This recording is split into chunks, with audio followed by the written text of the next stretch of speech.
time is very important in Iqbal in these lectures as well as in his poetry, because movement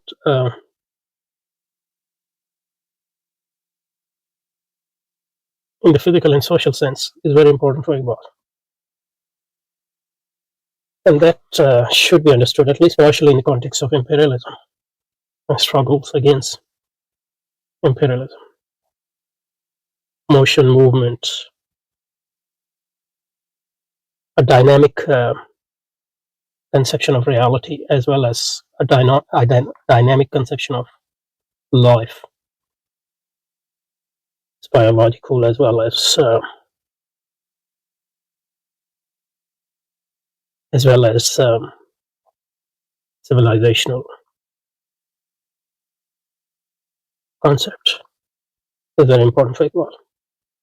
And he thinks that in order to adhere to a dynamic conception of life, you have to believe that movement is real and time is real.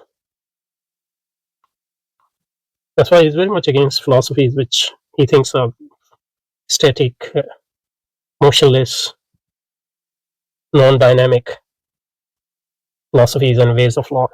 And his critique of tasawwuf, for example, and what he terms as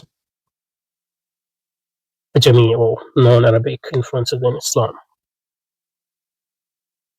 stems from partially then his view that they were undynamic views of life, etc.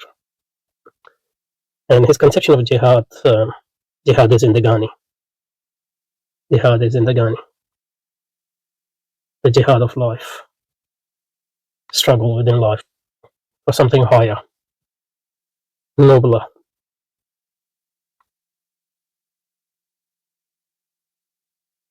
Stems from his dynamic conception of life, and he thinks that that's what Islam teaches us, etc.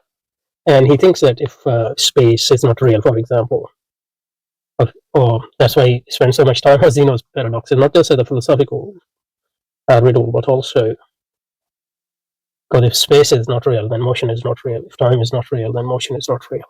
We're not going anywhere.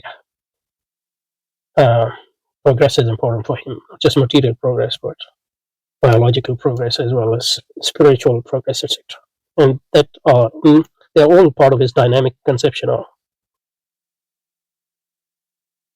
life, which he thinks that Islam is.